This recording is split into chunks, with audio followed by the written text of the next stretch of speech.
I don't get to see you up at the podium. Start rolling. You don't get what? I don't get to see you up at the podium that much. I think you need to start taking over these shows, man. I don't like that. I'm a good speaker. I just don't like speaking. Oh, see, that's the problem. You're too good a speaker. Yeah, I like speaking. Can't hide your light in a bushel basket. But I'm okay at it. I don't like doing it. That's all. All right, well, I'm better at a steakhouse with a glass of wine and a round table. All right, bring me to the steakhouse. We'll call it even. No problem. All right, here we go. So I got to be 220. Radio Raw here with Artie Pelullo, the promoter of the promoter of fighters that come to get it. Right. Look, obviously we're here for Willie Monroe. He's got a huge challenge ahead of him. Why do you feel like it's time now in his career? There's been some, criticism like, oh, maybe he hasn't had enough fights. He's not ready yet. A Triple G, it's too early. Why do you think that that's incorrect? Well, first of all, he thinks it's the right time.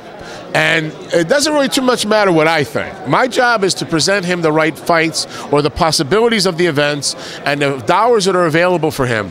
And after that, he has to take the fights. And what I said earlier today, he's a fighter. He's a real fighter. He's fighting the best middleweight in the world. But he didn't blink an eyelash. He says, I want the fight. There was no financial deal done. He wanted the fight. So what people are saying, they don't know what they're saying because only he knows. When he's in a private moment, when he's at his home, when he's with his wife and his children, when he's watching television, only he knows what's in his mind. And he picked up the phone and said, make the fight. That's the only person who really does know the athlete. They are the only ones who really know if it's the fight that they need or want and timing. It's all up to them.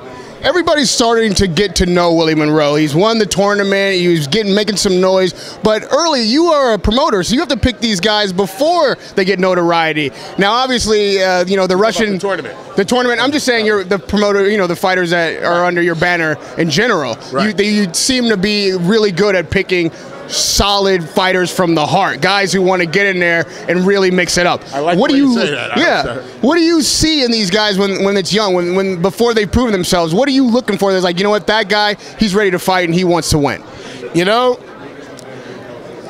A lot of it is spending time with people. And, everybody, my father used to tell me, when you think you're the smartest guy in the room, Artie, you're a dummy. Because everybody's a smart guy. When you spend time with somebody, their wives, their families, it is a business of family. You know what they're saying when they're not saying something, and you know what they're saying when they are saying something. And it's a hunch, it's a feeling. Doesn't mean you're always right. But I know when we put Willie in the Boxino tournament, Willie's texting me. Willie's calling me. He's like Facebooking my daughter who runs my office. Like he's into it. He wants to fight. He says, I don't care who we fight.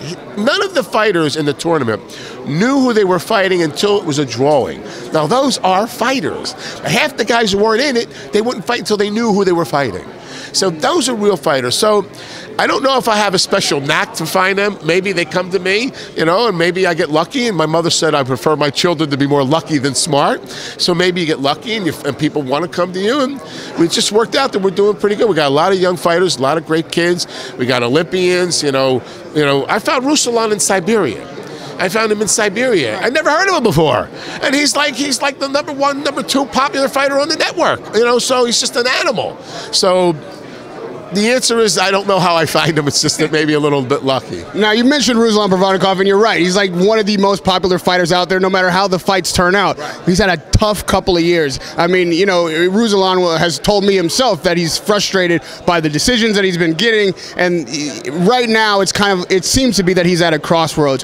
Where do you see his career going? What's best for Rulsan Provodnikov at this point?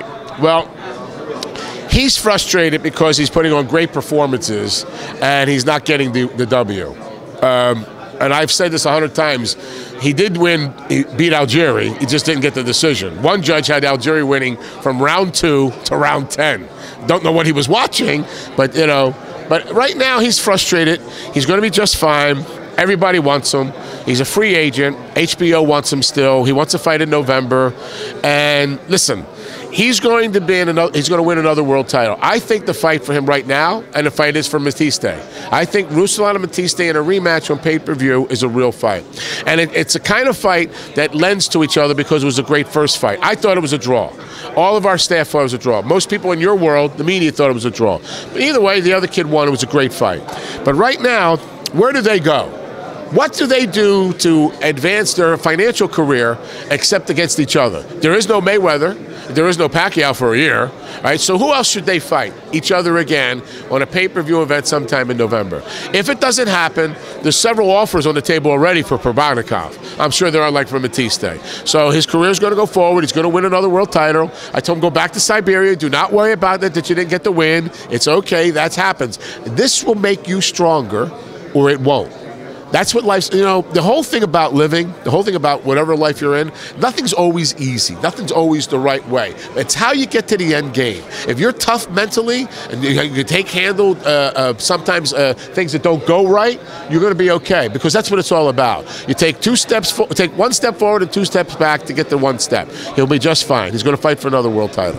When it comes to fighters like Rulsan Provodnikov, the cliche goes, fighters fight. That's certainly true of him, but they can also be their own worst enemy. You know, when he gets into wars like this, time in and time out, you know, a possible rematch with Matisse, as brutal as that fight was, everything that seems to be on the table for him seems to be a punishing fight physically. As a promoter, do you think it is your job to tug a fighter on the shoulder and be like, you know what, this is not the longevity road? Maybe when it's time, how can you tell with a fighter like this when it's time, before he's put himself in harm's way down the line in life?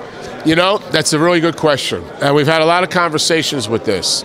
And nobody has bigger will or determination. And what hurt him in the last fight was the headbutt in the 2nd round. That doesn't happen. It changed the complexity of the fight, and it changed him to be back to a way. I believe he thought he had a brawler because he wasn't sure if the doctor was going to stop the fight.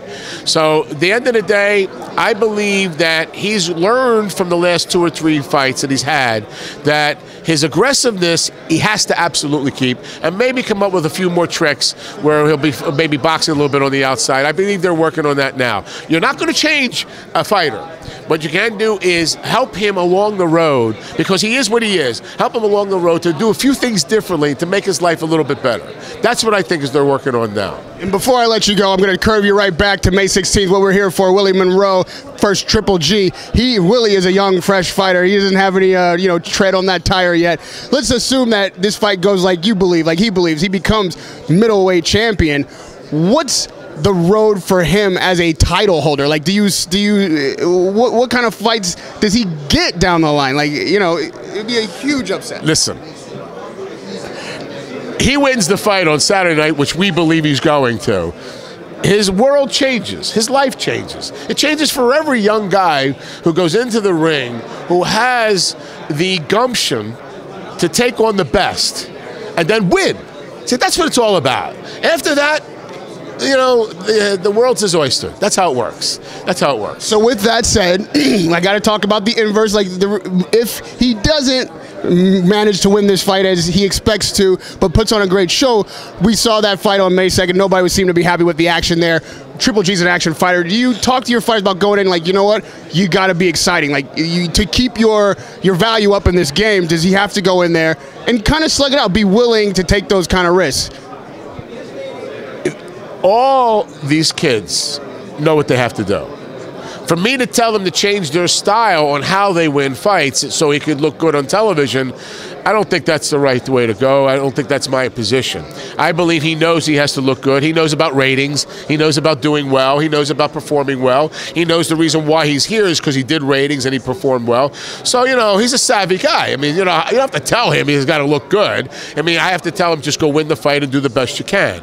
But for me to tell him to fight a certain style because that's going to get him better ratings, he already knows that. He already knows that. Artie, it's a pleasure to talk to you. My pleasure. I love to hear your insight. I'm sure the fans do as well. Radio Raheem with Artie Pelullo. Does a good job, this young boy. Thank you, sir. Thank you. That's the truth. The adversity.